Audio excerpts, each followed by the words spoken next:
Welcome to Care for studies.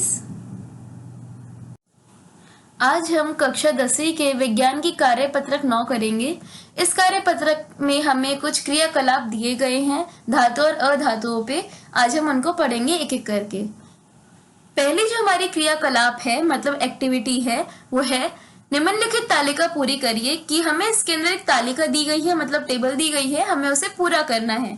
तो पदार्थों की दिखावट और कठोरता, तो हमें इसके अंदर जो है पदार्थ मतलब मटेरियल हमें कुछ दिए जाएंगे, उनके नाम हमें बताना है कि उनकी दिखावट कैसी है मतलब उनकी अपीयरेंस कैसी है, वो चमकदार है या निष्प्रभाव है मतलब चमकते नहीं है, डल है। वहीं पे हमें बताना है उनकी कठोरता के बारे में, उनकी हार्डनेस के बारे में कि वो कितने ज्यादा ठोस होंगे मतलब कि वो बहुत ज्यादा कठोर है या फिर वो बहुत कठोर नहीं है मतलब वो ठोस नहीं है। तो हम पहले उसकी बात करते हैं जो है आयरन लोहा। तो हम कह सकते हैं जो हमारा आयरन है वो एक क्या है, वो एक धातु है और जितनी भी हमारी धातु होती है चमकदार होती हैं, तो ये क्या होगा, ये भी चमकदार होगा।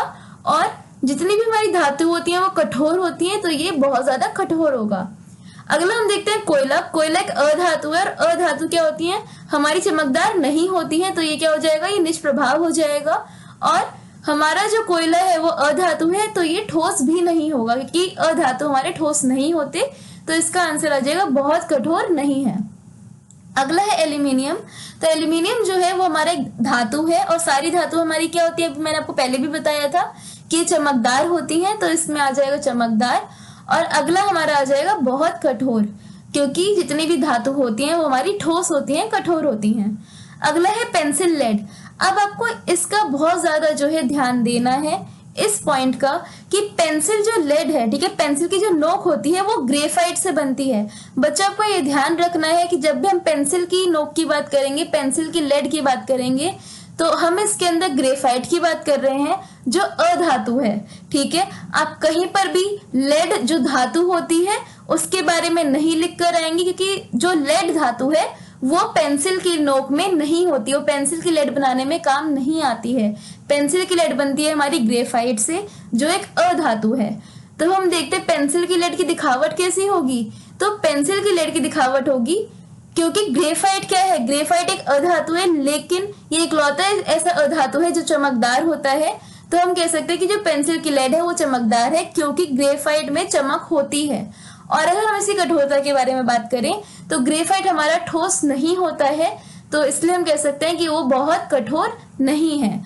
अगला हम देखें कॉपर के बारे में। तो कॉपर एक हमारी धातु है, तो ये चमकदार होगा और ये हमारा जो है बहुत कठोर होता है, ठोस होता है। अगला है फास्फोरस। तो ये अधातु है, तो हमारे इसके अंदर हम कह सकते हैं कि अधातु क्या है, निष्प्रभाव है, ठीक है, क्योंकि ये वाली अधातु जो होती है जो फास्फोरस है इसके अंदर चमक नहीं होती, तो ये निष्प्रभाव है।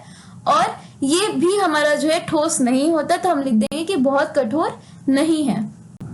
तो अब हम देख सकते हैं हमें एक नीचे टेबल दी गई है जिसमें हमें पदार्थों की आघात वर्धनीयता के बारे में बताना है कि जो हमें पदार्थ दिए गए हैं, जो हमें वस्तु दी गई है, कि अगर हम उन्हें हथौड़े से मारेंगे, अगर हम उनको बहुत ज्यादा पीटेंगे, तो क्या वो अपना आकार जो है, जो अपना शेप है, क्या वो बदल देंगे, क्या वो एक पतली सी चादर में बन जाएंगे। तो हमने क्या पढ़ा था कि आघात वर्ध्यता एक ऐसा गुणधर्म है कि एक ऐसी प्रॉपर्टी है जिसके अंदर हम जो भी वस्तु लेते हैं, पदार्थ लेते हैं, अगर हम उसको बहुत ज्यादा मारेंगे तो क्या हो जाएगा, उसकी एक पतली सी चादर बन जाती है।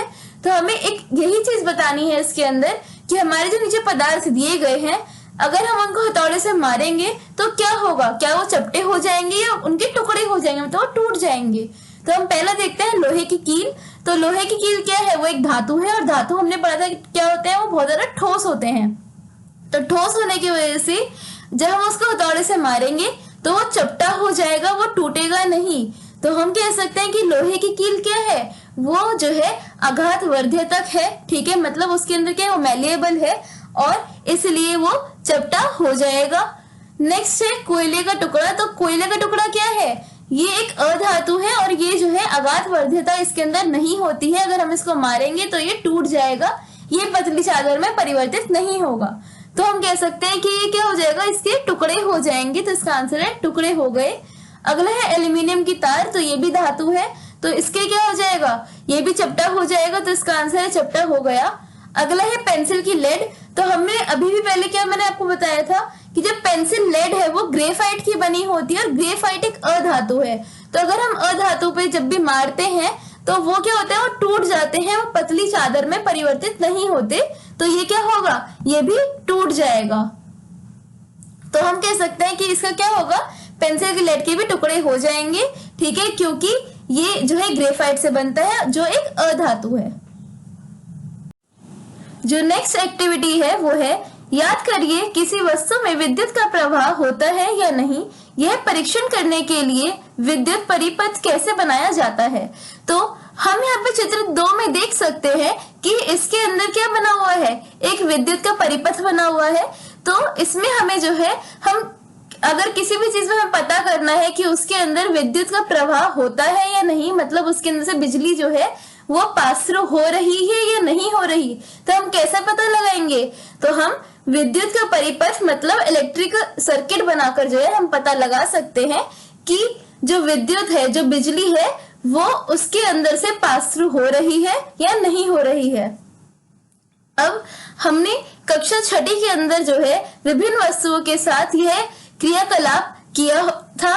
तो अब आपने जो है अपने 6ठी कक्षा के अंदर अपनी बहुत सारी चीजों के साथ जो ये एक्टिविटी करी होगी। तो अब इसी क्रियाकलाप को जो है हमें करना है। अब हमें इसी जो एक्टिविटी को हमें जो है दोबारा से करना है। हमें एक सर्किट बनाना है, उसके अंदर हमें जो इस टेबल के अंदर जो चीजें दी गई हैं, हमें वो चीजें उसके अंदर जो है लगानी है और बताना है कि वो सुचालक होंगे या वो कुचालक होंगे। तो अब हम इसके अंदर नीचे एक टेबल देखते हैं। तो पहला है लोहे की छड़ी या फिर कील। तो जो लोहे की छड़ी मतलब जो लोहे की रॉड होगी या फिर लोहे की जो कील होगी, वो क्या है, वो एक धातु है। और हमने पढ़ा था कि धातु क्या होते हैं, वो सुचालक होते हैं, अपने अंदर से जो विद्युत है, ठीक है, जो बिजली है, उसको प्रवाहित होने देते हैं, उसको जो है अपने अंदर से गुजरने देते हैं, जिससे हम कह सकते हैं कि ये क्या है, ये सुचालक है। तो हम कह सकते हैं कि जो लोहे की छड़ी है या कील है, वो भी क्या होगी, वो सुचालक होगी, अपने अंदर से जो है वो इजीली जो है बिजली को पास थ्रू होने देगी, अपने अंदर से गुजरने देगी। अगला है पेंसिल लेड। तो मैंने आपको इससे पहले भी बताया था, पेंसिल लेड किसकी है, ग्रेफाइट की है। ग्रेफाइट क्या है, एक अधातु है। और हमने पहले भी पढ़ा है ग्रेफाइट क्या होता है, ये ऐसा अधातु होता है जिसके अंदर से हमारी जो विद्युत है, जो बिजली है, वो आसानी से प्रवाहित हो जाती है, वो सरलता से जो है प्रवाहित हो जाती है। तो हम कह सकते हैं कि ये भी क्या है, ये एक सुचालक है। तो जो पेंसिल लेड है हमारी ग्रेफाइट से बनी है, जो एक ऐसा अधातु होता है जो सुचालक होता है। तो पेंसिल लेड क्या हो गई, ये भी सुचालक हो गया। अगला है कोयले का टुकड़ा। तो कोयले का टुकड़ा क्या है, ये एक अधातु है और ये जो है कुचालक है, क्योंकि इस अधातु में से जो है हमारा विद्युत जो है वो प्रवाहित नहीं होती है। अगला है कॉपर की तार। ये एक धातु है और धातु के अंदर से हमने पढ़ा था कि विद्युत जो धारा है हमारी, वो इजीली जो है प्रवाहित होती है, वो आसानी से जो है प्रवाहित मतलब पास थ्रू हो जाती है। तो इसलिए ये भी क्या है, ये एक सुचालक है, एक गुड कंडक्टर है। अगला है रबड़। तो रबड़ भी जो है हमारा कुचालक होगा। तो अगला है धातु का शार्पनर। तो हम देख सकते हैं कि जो शार्पनर किससे बना है, ये धातु से बना है, यहाँ पे लिखा है। तो अगर ये शार्पनर धातु का है तो हम क्या कह सकते हैं, ये एक सुचालक है, क्योंकि धातु जो हमारी होती है वो सुचालक होती हैं। अगला है प्लास्टिक का स्केल। तो प्लास्टिक क्या है, वो हमारी कोई धातु नहीं है, तो ये भी क्या हो जाएगी, कुचालक हो जाएगी, क्योंकि प्लास्टिक की जितनी भी चीजें बनी होंगी वो सारी की सारी कुचालक होती हैं। उनके अंदर से हमारी जो विद्युत धारा है वो प्रवाहित नहीं होती, जो हमारी इलेक्ट्रिकल एनर्जी है, जो हमारी बिजली है, वो पास थ्रू नहीं होती। तो इसलिए हम कह सकते हैं जो प्लास्टिक का स्केल है वो भी कुचालक होगा। Thank you for watching. आज की क्लास के लिए बस इतना ही। अगर आपको ये वीडियो पसंद आया हो तो आप इसे लाइक करिए, अपने फ्रेंड्स के साथ इसको शेयर करिए, और अगर आपने हमारे चैनल को अभी तक सब्सक्राइब नहीं करा है तो हमारे चैनल को आप सब्सक्राइब करिए and hit the bell icon, ताकि जब भी हम कोई नई वीडियो डालें तो आपको उसका नोटिफिकेशन सबसे पहले मिले। आप अपनी डाउट, सजेशंस और अगर आपको किसी भी टॉपिक पे वीडियो चाहिए तो आप हमें कमेंट करके बता सकते हैं।